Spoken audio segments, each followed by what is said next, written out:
ನಮಸ್ಕಾರ ಎಲ್ರಿಗೂ. ಈ ವಿಡಿಯೋದಲ್ಲಿ ಇನ್ನೊಂದು ಹೊಸ ನೀತಿ ಕತೆ ಓದೋಣ. ಕೋಬ್ರಾ ಮತ್ತು ಗಿಳಿಗಳು. In this video let's read and understand another moral story for kids, Cobra and Giligalu. Cobra is cobra snake. Parrot. Cobra snake and parrots. ಒಂದು ಕಾಲದಲ್ಲಿ ಸಹ್ಯಾದ್ರಿ ಬೆಟ್ಟಗಳ ಮಳೆಕಾಡಿನ ದೈತ್ಯ ಆಲದ ಮರದಲ್ಲಿ ಒಂದು ಜೋಡಿ ಗಿಳಿಗಳು ವಾಸಿಸುತ್ತಿದ್ದವು.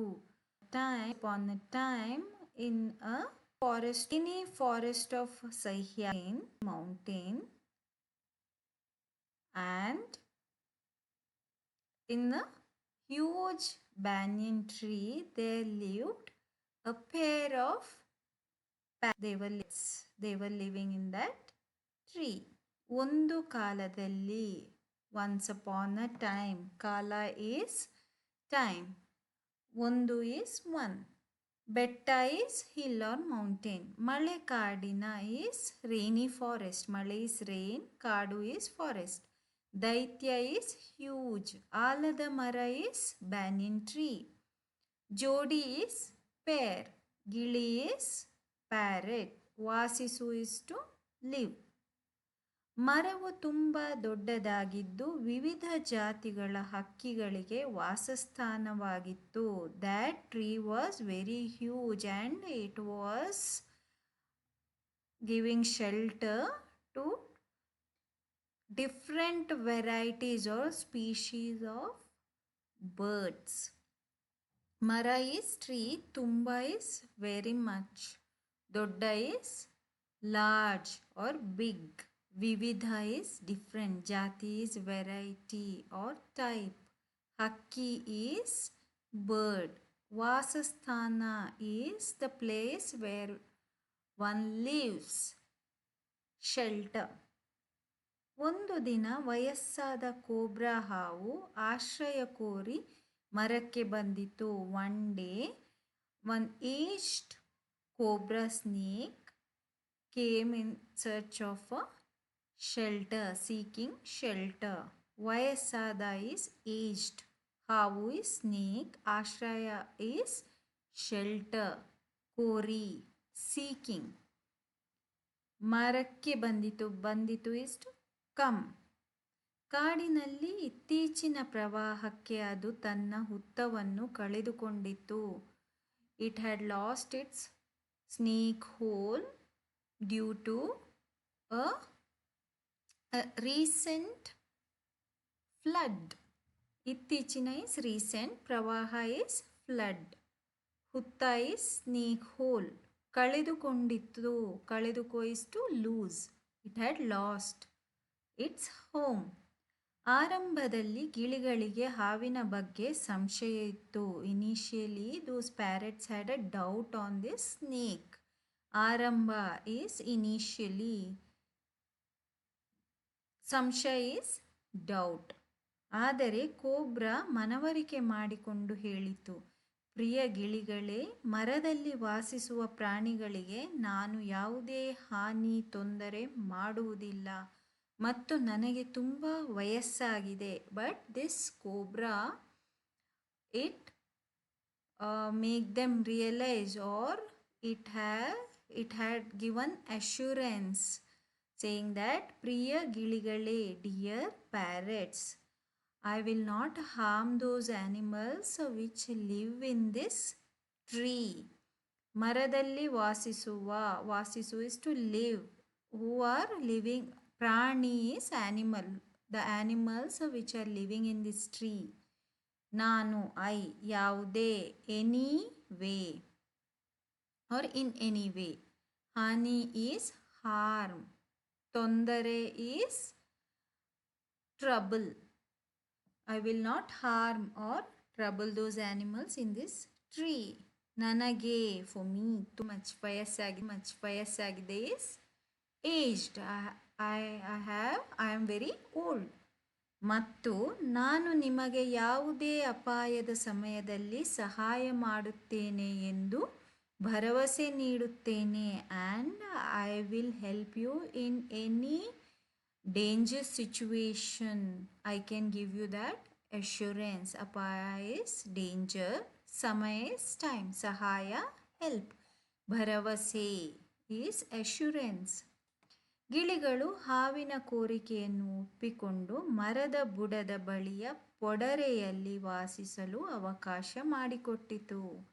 Those parrots, they agreed for the snake's request and allowed it to stay, or gave the provision to stay under the tree. Base of the tree there was a bush. They let that snake stay there. ಕೋರಿಕೆ is request, ಒಪ್ಪಿಕೊಂಡು is agreeing. Mara is tree, Buddha is the base. Podare, bush or shrub. Avakasha, opportunity, or to let or allow. Cobra ಆಹಾರವನ್ನು ಹುಡುಕಿಕೊಂಡು ಹೋಗಲು ಕಷ್ಟವಾದಾಗ ಪೊಟರೆಯ ಬಳಿ ಸ್ವಲ್ಪ ಆಹಾರವನ್ನು ಬಿಡುತ್ತಿದ್ದವು. When cobra was unable to go out and find its food, the time these parrots, they used to get the food and keep outside the hole of the snake house, or outside the hole. Potare is snake's hole, a snake house. Bali is near. Solpa, little. Ahara, food. Bidu is to leave. They used to leave food, a little food outside its house when Cobra was unable to search for its food. Huduki is to search. Hogalu is to go out. Kashta, difficult, when it was finding difficulty to go out searching for food. Let's see what happens next in the next page.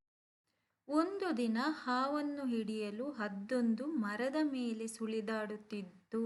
One day one eagle was wandering around in search or to catch the snake. One ದಿನ, day.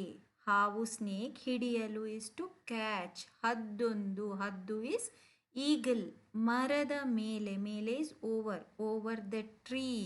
ಸುಳಿದಾಡು is to wander around. ಅಷ್ಟರಲ್ಲಿ ಬೇಟೆಗಾರನೊಬ್ಬ ಗಿಳಿಗಳನ್ನು ಬೇಟೆಯಾಡಲು ಅಲ್ಲಿಗೆ ಬಂದನು. By then one hunter came in search of these parrots or hunting for this parrots. ಬೇಟೆಗಾರ is hunter, ಬೇಟೆಯಾಡಲು is to Hunt. ಗಿಳಿ parrot, to hunt this parrots, ಅಲ್ಲಿಗೆ. ದೇರ್, ಬಂದನು ಇಸ್ ಟು ಕಮ್. ಬೇಟೆಗಾರ ಗಿಳಿಗಳಿಗೆ ಗುರಿಯಿಡುವುದನ್ನು ನೋಡಿದ ಹಾವು ಮರದಿಂದ ಹೊರಬಂದು ತನ್ನ ಸ್ನೇಹಿತರನ್ನು ಉಳಿಸಲು ಬೇಟೆಗಾರನ ಪಾದವನ್ನು ಕಚ್ಚಿತು. So the snake saw this hunter aiming at these parrots. It came out of the tree and it bit the foot of this hunter to save its friends. ಗುರಿ ಇಸ್ ಏಮ್. ಮರದಿಂದ ಹೊರಬಂದು ಇಸ್ ಟು ಕಮ್ ಔಟ್. ಸ್ನೇಹಿತ, friend, ಸ್ನೇಹಿತ is friend, ಸ್ನೇಹಿತರನ್ನು is to or for to save its friends, ಸ್ನೇಹಿತರು is friends. ಉಳಿಸು is to save. ಪಾದ, foot. ಕಚ್ಚಿತು is to bite. Here it bit. ಬೇಟೆಗಾರ ನೋವಿನಿಂದ ಓಡಿ ಹೋದನು ಮತ್ತು ಬಾಣವು ಮರದ ಮೇಲೆ ಹಾರುತ್ತಿದ್ದ ಹದ್ದಿಗೆ ಬಡಿಯಿತು.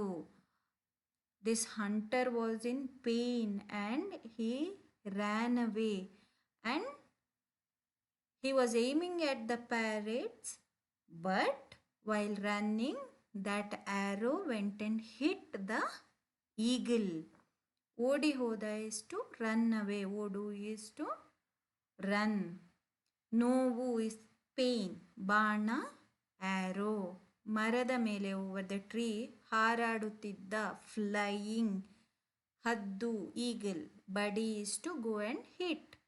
So the arrow went and hit the eagle which was flying over the tree, because the hunter was in pain. He was running, and the aim instead the arrow, instead of aiming at the parrot, it went directly to the eagle.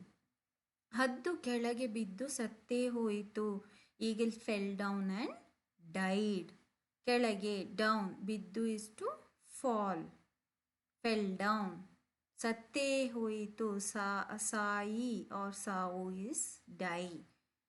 ಗಿಳಿಗಳು ತಮ್ಮ ಪ್ರಾಣವನ್ನು ಕೊಂಡಿದ್ದಕ್ಕಾಗಿ ಹಾವಿಗೆ ಧನ್ಯವಾದಗಳನ್ನು ಅರ್ಪಿಸಿ ತಮ್ಮ ಜೀವನದುದ್ದಕ್ಕೂ ಸಾಮರಸ್ಯದಿಂದ ಬದುಕಿದವು. These parrots thank this cobra snake for saving their lives, and throughout their life they were in harmony. Lana is life, ulisu is to save, ಧನ್ಯವಾದ is to thank, ಅರ್ಪಿಸು is to offer. ಜೀವನ ಉದ್ದಕ್ಕೂ, ಜೀವನ is life, ಉದ್ದಕ್ಕೂ is throughout their life. ಸಾಮರಸ್ಯ is harmony. They were, ಬದುಕು is to live. They were living in harmony throughout their life. The parrots thanked the snake for saving their lives. This is all about the story Cobra and Parrots, Cobra Mattu Giligalu. I hope you like the story as well as the explanation in this video. In the next video, I will come up with another interesting story. Also, please don't forget to like, share as well as to subscribe to this channel. Thank you.